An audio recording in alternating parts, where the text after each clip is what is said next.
Bonjour, c'est Dominique. Aujourd'hui, je vous viens avec la présentation inspiration d'un album que j'ai fait comme ça, pour le plaisir. Pas dans la série pour le plaisir. Juste comme ça, dans la scraproom, toute seule. Alors, c'était des chutes de mon album que j'avais fait avec la collection Antique Shop. Alors, j'avais fait notre album Renouvellement de vœux de mariage. Vous avez vu il y a quelques mois.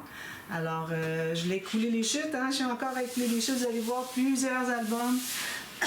Tous des petits albums avec des collections peut-être que vous ne retrouvez plus, mais à la limite, vous pouvez toujours utiliser n'importe quelle collection vous avez, pourvu que vous ayez des cartes, des feuilles minimum 15 par 20, et puis du 30-30 qui va avec aussi. Moi, c'est ce que j'avais tout plein de 15 par 20, du 30-30. Alors, j'ai créé cet album. Alors ici, pour le dessus, vous savez que moi, j'aime pas mettre un papier juste pour dire j'ai mis un papier. Mais lui, il était tellement... Alors, j'aurais pu mettre un papier comme ceci, puis mettre des cartes, tout ça, mais je disais, bon, il y a déjà beaucoup de cartes à l'intérieur, je ne dois pas répéter les cartes. J'ai décidé de prendre celui-là, que j'avais en 30-30. Je le trouvais bien joli. J'ai juste ajouté un bouquet, et puis ici, des coins. Un petit bouquet ici, comme vous voyez, avec des choses antiques. Un petit colis. Ici, on a une bobine de fil antique en bois. Alors, j'ai dit, je vais mettre des éléments antiques sur le bouquet, puis j'ai ajouté des coins. C'est tout ce que je pouvais faire. J'ai mis des coins aussi derrière. Vous voyez, l'arrière, c'est ceci avec un cachet de cire. Le verre n'est pas tout à fait le même, mais bon, c'est plus proche que j'ai pu trouver. Et puis ici, la tranche est en cuir, en vrai cuir. Alors, ma mère a tout découpé, une jupe de cuir qu'elle avait, et puis elle ne la porte plus. Donc, c'est pour ça que j'ai beaucoup de cuir noir maintenant que je vais utiliser pour quelques projets à venir, quand je le peux. Et ici, ça, c'est une dentelle très antique, une vraie antique. Celle-ci aussi. Je pense que j'ai tout reçu ça en cadeau, ou bien c'était de Jacqueline, ou bien de Nadine. Alors, une des deux qui m'avait envoyé des belles dentelles comme ceci. Puis, voilà, c'est ça. Puis ben, derrière, ici, un petit endroit où est-ce que j'ai laissé le journaling. OK. Alors, j'ai mis un ruban comme fermoir, comme ceci. Un bijou d'album, je ne l'ai pas montré, avec des petites breloques, comme ceci, que j'ai fait pour ça. Très joli, belle couleur. Alors, ici, on a 3 blocs de pages. Je fais à peu près toujours 3 blocs de pages, sauf s'il y a un besoin spécial pour plus, ou si c'est un album en commande, quelqu'un veut avoir plus. À ce moment-là, ben, je fais plus. Mais là, pour les chutes que j'aurais pas voulu faire plus parce que j'aurais manqué de papier. Alors, 3 blocs de pages, les pages flottantes qui sont merveilleuses pour tout genre de projet. C'est vraiment la technique du système de reliure qui est plus facile, plus efficace et solide, et puis qui fait dans le temps, hein, que ça va faire dans le temps certainement tout ça. Alors, j'ai des pages pochettes ici, okay, qui entrent ici dans la pochette. Ensuite, j'ai des doublures de pages. Alors, j'ai une doublure de page ici. Ensuite, on a le petit rabat, puis une autre carte à l'intérieur qui, elle, est coupée. Je ne vais pas mettre 2 cartes pliées. Celle du dessus, ça va, mais celle à l'intérieur, on n'aurait pas pu, ça aurait fait trop épais. Puis si ça fait trop épais, ce qui arrive, c'est que la carte fait ça. Elle ne veut pas entrer, elle va ressortir, elle va pencher vers l'avant. Alors, il faut faire attention. Puis aussi, c'est la raison pour laquelle on doit laisser 2 à 3 mm entre le rabat ici et puis le bord de la doublure de page. Okay? Alors, il faut se laisser un petit espace pour qu'on puisse mettre des choses à l'intérieur. Alors voilà, là j'ai ma tille devant ici. Voilà. Alors, je vous montre ce qu'il y en est. Je vais prendre mon tissu, excusez. Pas briser les cachets de cire, puis les papiers sur le dessus. Alors, ici, on a une grande poche, comme toujours. J'insiste pour la faire tout le temps. Vous pouvez faire autre chose si vous voulez, mais moi je la fais pour mettre des photos extra. Alors il peut arriver que l'album que vous créez, peut-être n'aura pas le même... ok, c'est la carte qui est ici qui n'est pas droite, je me demandais. Peut-être que vous n'avez pas réussi à mettre toutes les photos que vous aviez, puis là vous ne voulez pas avoir un restant de photos dans une boîte de carton dans votre garde-robe penderie. Alors c'est pour ça que ça prend une grande poche. Alors on a 2 cm 3D qu'on peut mettre des objets, des documents, des lettres, des cartes, des photos, quoi que vous vouliez. Alors, ça vous donne 2 cm, bien important. Ici, il faut que je le recouvre un petit peu. Moi, les choses convexes, j'ai de la difficulté avec ça. J'aime pas le convexe, j'aime bien le concave. Voilà. Alors, ça ferme avec des aimants, que ce soit plein, ici, ou que ce soit vide, comme ça. Ça ferme toujours avec les aimants au bon endroit. Ici, j'avais oublié de faire une doublure de page. J'ai dit, ben tant pis. Alors, je l'ai faite de l'autre côté. Puis vous avez une carte à l'intérieur. Je trouve ça dommage, parce que j'avais un bel espace ici que j'aurais pu mettre. Mais bon, ça arrive des choses comme ça. Ensuite, alors, page 1. Ici, j'ai une carte qui entre dans une pochette. J'ai fait un gousset en triangle. Une carte juste comme ça pour mettre 2 grandes photos. On peut même en mettre une 3e ici. J'ai mis une décoration ici, mais on peut mettre une photo si on veut par-dessus. Ici, on a le cahier surélevé avec les cartes ici ajoutées. Alors, on peut mettre des... Je n'ai pas donné la mesure. Alors, l'album mesure un petit peu. 19 par 25. Et puis, la tranche est de 13,5, 13 cm. Alors, c'est ça. J'ai fait le cahier comme ceci.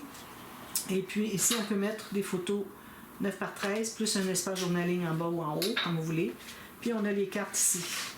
Alors, je pense que j'ai compté. Je vous mets dans la boîte de description le nombre de photos. Je l'ai compté, j'ai mis dans Facebook, sur ma page Facebook Création Scrap Dominique, si vous la cherchez. Aussitôt que j'ai fini un album, moi, automatiquement, les photos vont sur ma page Facebook. Alors, si vous voulez voir ce qui s'en vient, vous voulez avoir des idées ou des collections, surtout quand c'est des dévoilements. Alors, vous savez que la série de tutos va commencer. Donc, si vous voulez acheter des papiers, alors vous avez le nom de la collection et tout ça. Alors, voilà. Alors, ça tient le rabat fermé ici. Le rabat, il sert à ouvrir ceci. D'accord?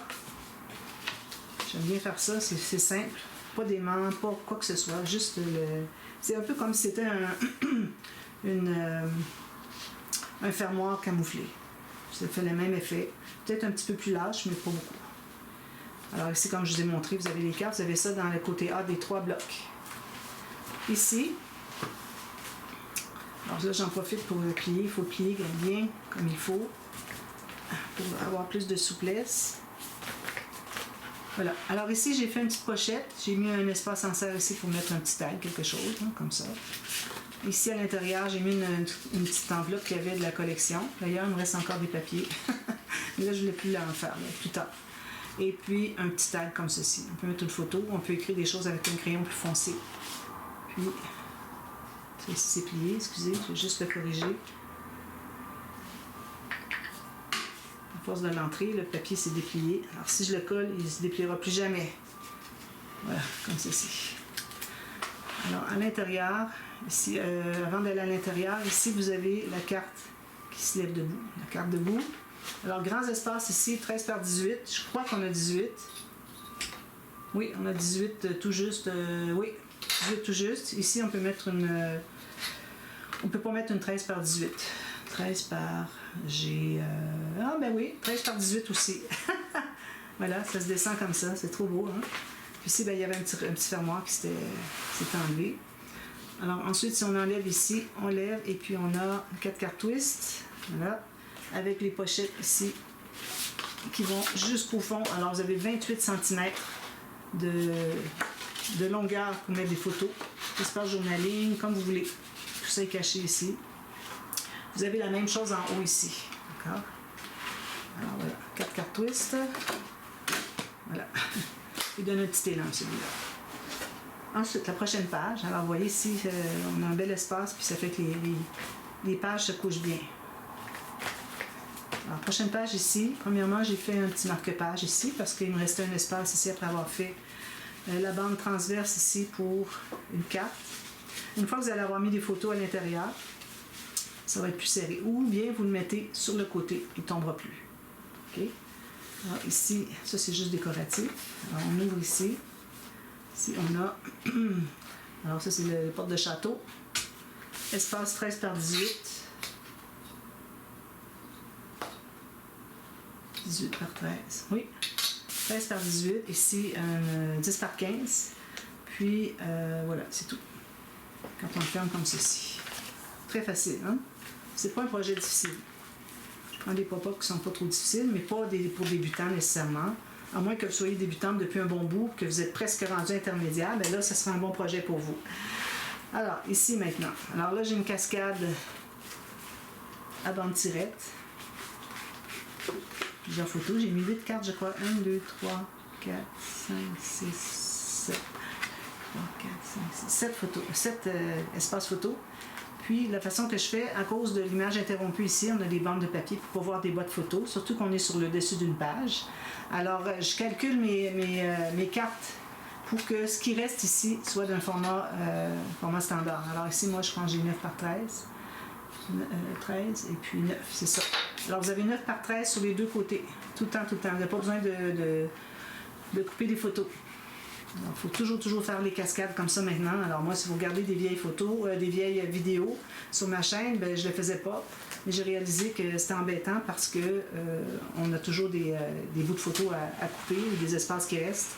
Alors de cette façon-là, tout est parfait. Est-ce que j'ai ouvert? Oui. Non, j'ai pas ouvert ici. Excusez. Alors, ici, on a l'accordéon pour 12 petites photos. C'est comme ça que je l'appelle. Voici ici que vous voyez bien.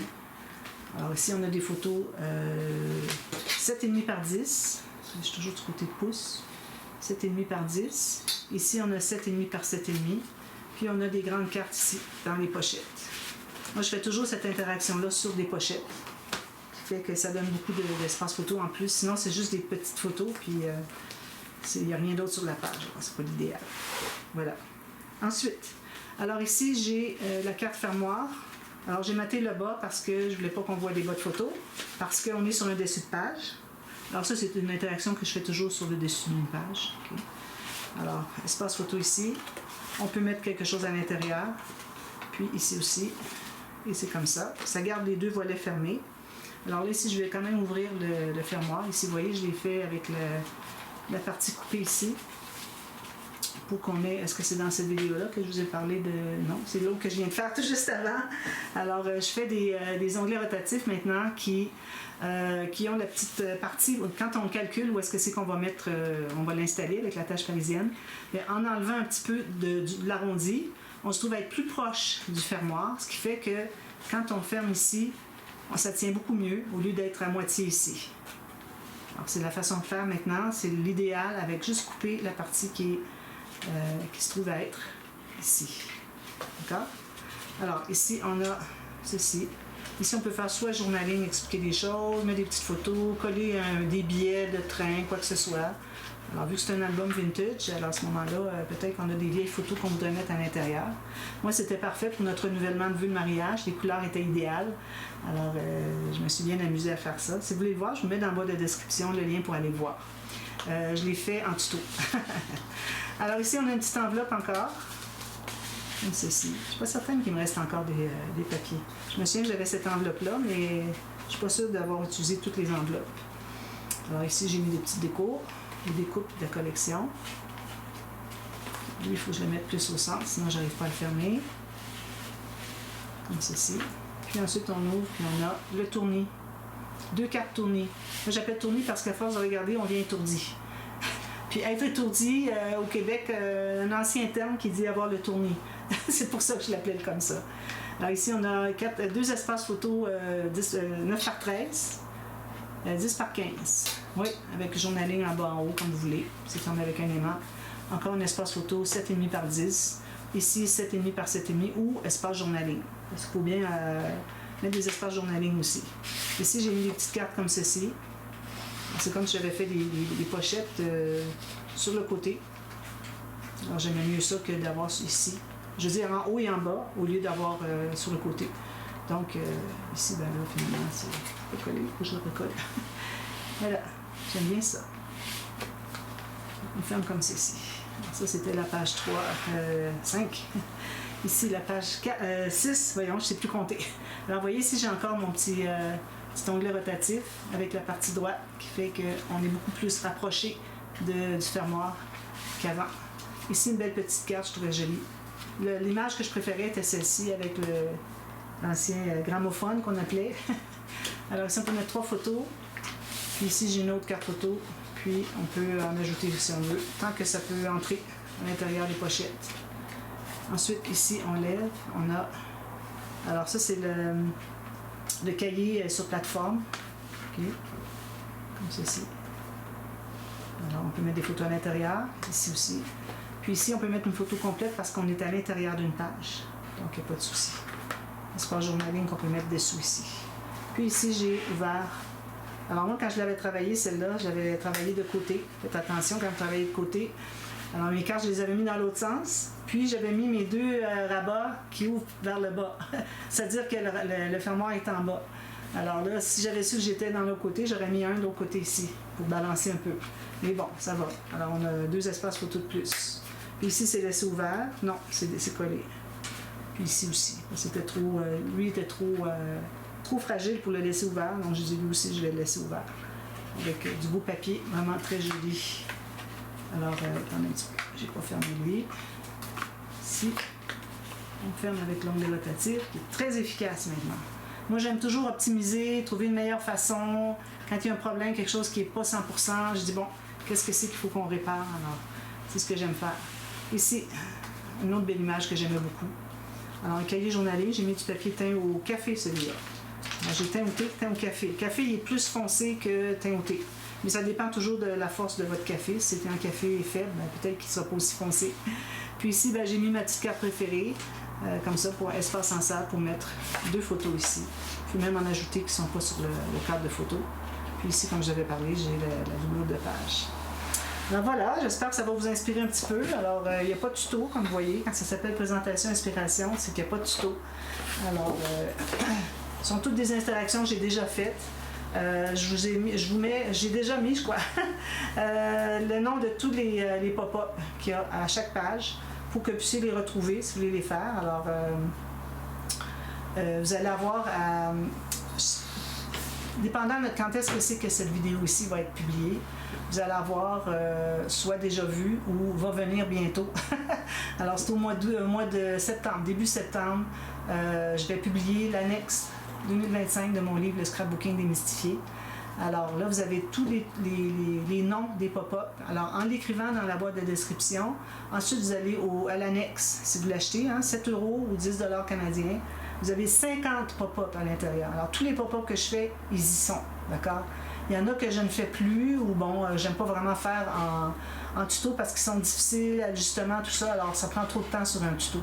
Alors, j'aime mieux les faire quand je fais des présentations d'inspiration. Ici, je ne l'ai pas fait parce que j'avais des petites pages, mais quand j'ai des pages plus grandes, comme exemple la carte tournante automatisée, ben, je la ferai pas sur une petite page comme ça, mais ça reste que vous avez tous les noms des pop-up avec des explications pour chaque pop-up, des informations importantes à savoir, et puis aussi, comme exemple, est-ce qu'on fait sur un rabat vers le haut, vers le côté, est-ce que c'est sur une page paysage ou portrait, excusez, est-ce que c'est quoi le poids du papier qu'on doit utiliser, c'est toutes des informations que, quand on regarde des pop-up, des tutos de pop-up, mais peut-être pas des tutos, là, mais bon, parce que je regarde pas beaucoup des tutos de pop-up, à part Tenue Créative. J'ai regardé déjà Lou Scrap, et puis aussi je regarde Crazy Paper, bon, il y en a Sushi Patil, Ankita's Corner, des choses comme ça.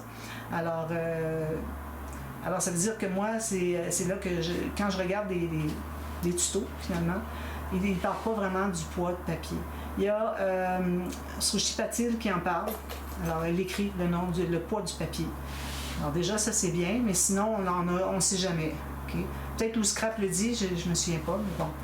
Alors, moi, je vais avoir toutes ces informations-là pour chaque pop-up. Il y en a 50. J'ai voulu arriver à 50 certainement, alors j'ai bien hâte que vous l'ayez en main, vous allez les trouver automatiquement. Puis pour chaque pop-up, vous avez aussi le lien qui vous mène à un tuto. Parce que c'est bien beau de regarder les informations, tout ça, mais on n'a pas tout le détaillé. Puis il n'était pas question que je détaille la façon de fabriquer chaque pop-up. Ça aurait été ennuyant à lire, difficile à comprendre. Moi, ça aurait été un travail immense, incroyable. Alors, il n'était pas question. J'ai mis des informations importantes, des petits trucs, vous donnez un peu c'est quoi l'effet. Et puis, vous avez le lien pour aller au tuto sur ma chaîne. Alors, à ce moment-là, il y en a plusieurs tutos, mais je vous amène à 1, 2, finalement. Parfois, il y a partie A, partie B, tout ça. Alors, c'est comme ça que vous allez pouvoir retrouver tous mes tutos de pop-up. Et puis, les interactions, ben, vous les avez déjà vues dans le livre principal de Scrapbooking démystifié. Alors, Alors il faut que, ben, je vais vous montrer d'ailleurs, je ne sais pas si vous êtes encore là. Si vous êtes encore là, c'est bien. J'aurais pu en parler au début, actuellement j'en parle au début. Alors c'est ça mon livre finalement, Scrapbooking démystifié. Alors vous avez 150 quelques pages. Puis aussi dans l'annexe, vous allez avoir des ajouts à quelques chapitres. Alors des folios, des fermoirs, j'en ai ajouté. Alors vous allez pouvoir les imprimer si vous l'imprimez le livre. Mais gardez-le toujours sur votre ordinateur parce que vous avez toujours des liens qui sont en bleu dans le document. C'est un document PDF que je vous envoie, d'accord? Alors, vous avez toujours le lien pour vous rendre à la vidéo. Alors, vous pouvez l'imprimer si vous voulez pour consulter, mais si vous avez besoin d'avoir un lien pour aller voir, à ce moment-là, il faut absolument avoir le document en PDF dans votre ordinateur. Alors, si vous voulez vous procurer, il est disponible en tout temps. Okay? 7 €, je vous envoie le PDF automatiquement, sauf si c'est la nuit, vous l'envoyez. Nous, c'est la nuit, vous, c'est dans le jour. Alors, il faut attendre qu'on se lève le matin quand même. Ou si on est parti en vacances, c'est un petit peu plus difficile. Mais bon, alors on vous l'envoie automatiquement. Puis si vous voulez avoir la dédicace, c'est 3 €. C'est le prix que me coûte le papier, parce que j'ai du papier couleur, imprimé. Vous avez 2 papiers, un couleur, un blanc. Les deux sont en couleur. Et puis vous avez une dédicace que je vous écris. Alors c'est le prix du papier et le prix de l'envoi par la poste. Je ne fais pas un sou là-dessus. Là. Je ne fais pas ça pour faire de l'argent, je fais ça pour vous, si vous voulez vous le procurer. Alors je vous écris un petit mot personnalisé. Alors voilà, j'espère que ça vous plaît. Et puis si vous avez des questions, dites-le moi. Là, moi je mets tous les noms des pop-up dans le descriptif sous le nom de la chaîne ici, dans la vidéo ici. Et puis, vous allez pouvoir les retrouver facilement grâce à mon annexe.